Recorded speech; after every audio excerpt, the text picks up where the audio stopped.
Ô Vlamir, esse é o caso da soja, né? No milho nós tivemos uma notícia nova que não foi nada favorável. Então eu já queria chamar a nossa vinheta do milho para trazer um pouquinho desse cenário e luz também para os produtores e consumidores de milho nesse instante. Então vamos às notícias do milho, um oferecimento da ferramenta Inovipab, que é a ferramenta do produtor rural. Notícias do milho.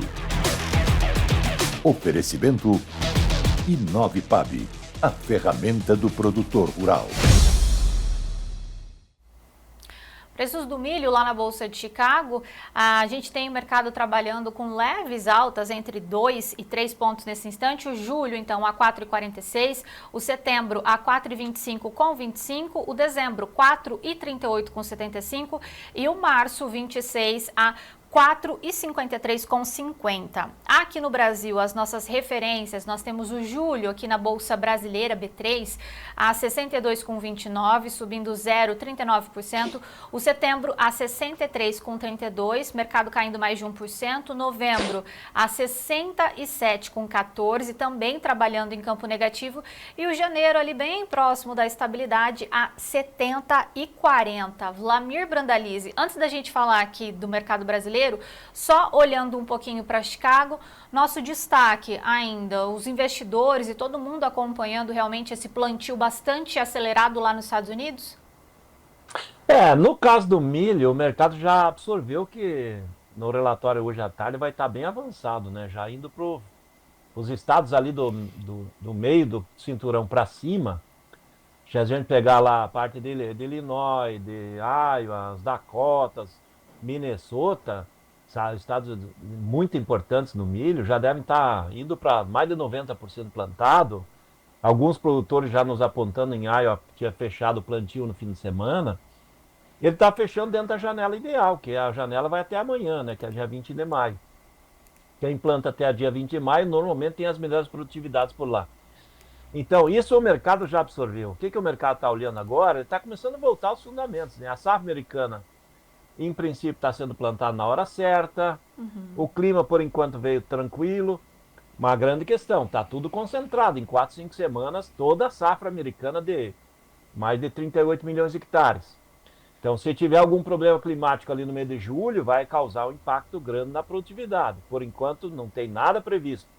Por que o mercado hoje está com leve alta? Pelos fundamentos dele mesmo, porque o milho nessa safra, ele tem uma produção aí projetada de 1 bilhão 220 milhões de toneladas.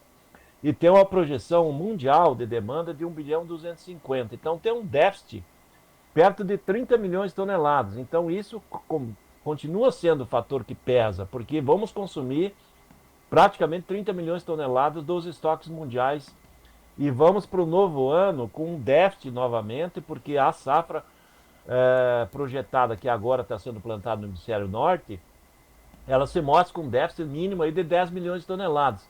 Então é mais queda de estoque. Por isso que o mercado está sustentando bem aí o setembro acima de 4,20 ali em Chicago. Se a gente olhar os meses de 2026, eles já estão acima de 4,50. Então, o mercado do milho ele vai tentar se posicionar depois que passar o plantio americano mais perto do 4,5, começando a olhar para 4,60, 4,70. Ele tem fundamento positivo dele mesmo, porque com o passar dos dias, o efeito petróleo negativo que teve na semana passada vai perder forças. E automaticamente nós vamos ver o milho pelos fundamentos dele. E os fundamentos dele são bons. Mesmo que a safra brasileira é uma safra grande, vai ter mais milho para exportar, tudo isso pesa. Mas no momento eles nem deram bola. Pode ver que ele está em alta, leve alta. E com a crise brasileira da gripe aviária, poderia se pensar assim, não, o Brasil vai ter problema para manter o ritmo da produção e exportação do frango. A grande questão é que mais ou menos 70% do frango produzido no Brasil é para consumo interno, então esse não vai parar. E nós temos a exportação que foi suspensa aí, parece que a União Europeia e China. Sim. Eles não representam nem 20% do volume que nós exportamos, então não é a maioria. Então isso pesa momentaneamente, negativamente no mercado brasileiro, mas em Chicago eles não deram bola não, eles não estão muito preocupados com isso, porque tem gripe aviária nos Estados Unidos, tem gripe aviária na Ásia, e a suspensão de importações de carne de frango por esses países é um problema para eles também, porque acaba fazendo com que eles tenham que comprar de outras origens e pagar mais caro, né? Porque quem tem o frango de outras origens vai cobrar mais, né? Diz, o Brasil, que é o maior exportador mundial do frango, não está podendo exportar para a China e para a União Europeia. Se eles precisarem comprar, vai ter que pagar mais. Essa é uma notícia que não é boa para eles também. Como nós somos o maior exportador mundial, vamos exportar mais de 5 milhões e 200 mil toneladas esse ano de carne de frango, das 15, 16 milhões que vão produzir. Esses países, ó, Coreia, grande importadora também, eles terão que pagar mais caro por outras origens. Então, em princípio, se o Brasil fizer o dever de casa e rapidamente solucionar o problema, eliminar o foco, nós vamos ver aí que rapidamente, aí, dentro de 60 dias, nós vamos estar voltando a exportar a esses países aí em ritmo acelerado e o problema passa. A grande questão é que pro milho, falando em milho, nesse momento ele é negativo, né? Porque os grandes do setor de ração pararam as compras aí nessa semana para esperar para ver como é que se resolve o problema, porque sabe que tem, saindo do campo em poucos dias, começam a colheita numa maior safrinha da história, vai vir muito milho, o produtor vendeu uns 40, 45% desse milho e o restante está com ele, vamos ter problema de armazenagem,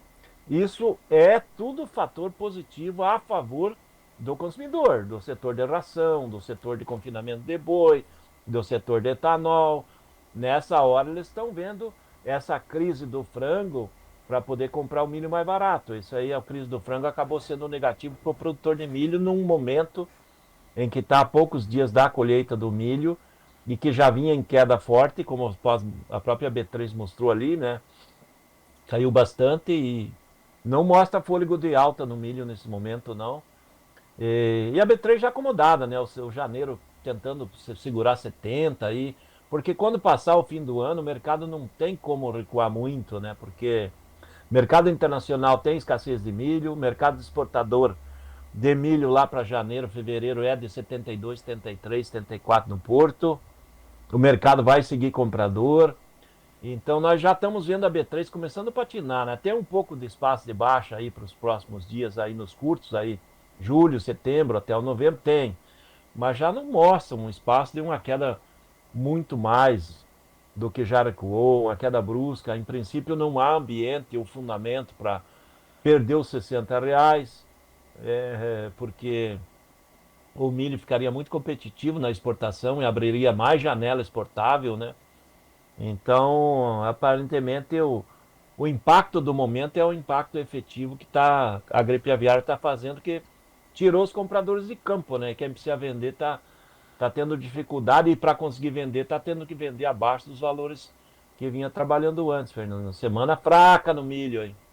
Ô Vlamir, então assim, tem espaço para cair um pouco mais, até porque na sexta-feira nós tivemos a divulgação da primeira informação, o mercado estava ainda tentando entender e a gente começa a semana com mais possibilidades de novos casos, ainda o governo está investigando e os países também compradores de olho e suspendendo essas compras pelo menos nesse instante. Mas ainda assim, a gente pode ver o mercado caindo um pouco mais, mas tem ali um limite também, a gente não deve acompanhar esse milho, por exemplo, na B3 abaixo de 60, o senhor acredita?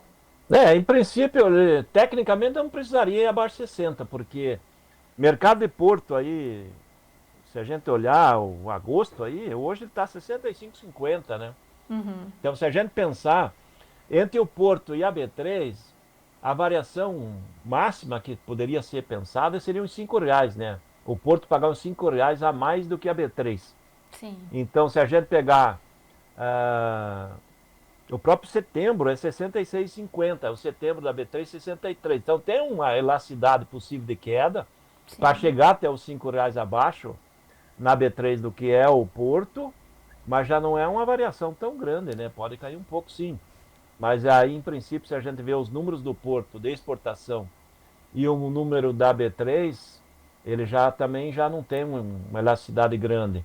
Mas o fato é que tem demanda internacional possível e o milho ficando mais barato, automaticamente ele vai ter mais compradores. Então nós vamos ver, porque continua tendo ainda a crise China, Estados Unidos, e a China vai continuar importando grandes volumes de milho em 2025, e em princípio não tem comprado nada nos Estados Unidos, né?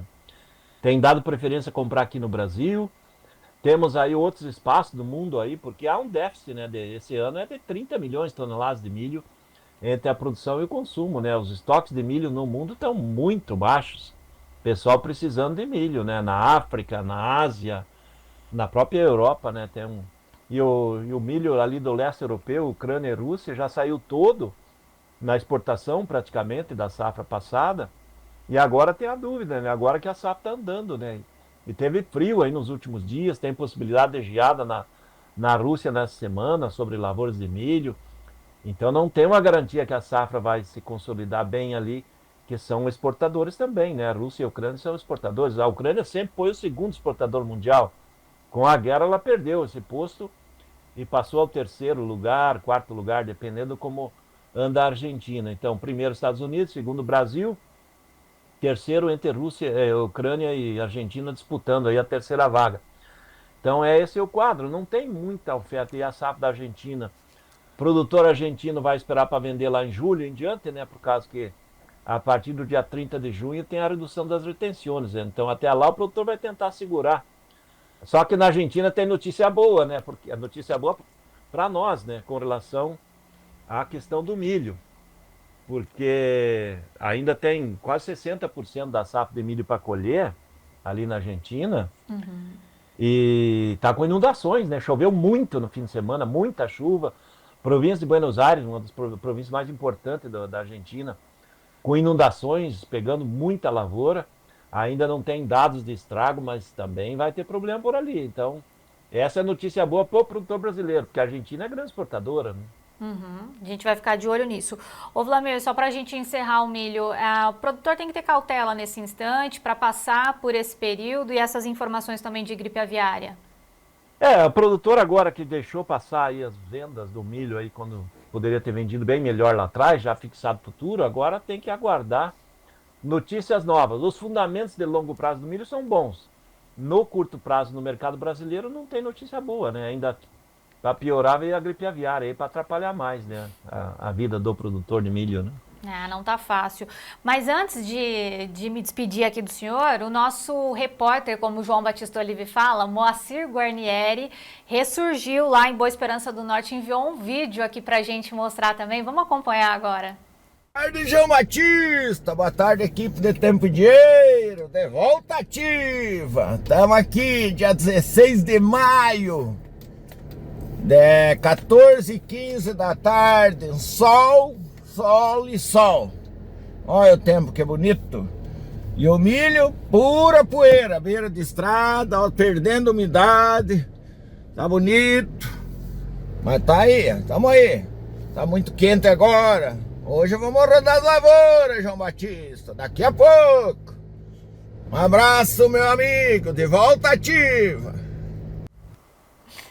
O Moacir, ele continua feliz, né, Vlamir? Também ele tomou um barril de chopp no nosso encontro lá dos 45 anos da turma. Ele demorou um mês para voltar embora. Mas na olha... realidade, a situação da safra agora está indo já na fase de final do enchimento de grão, maturação.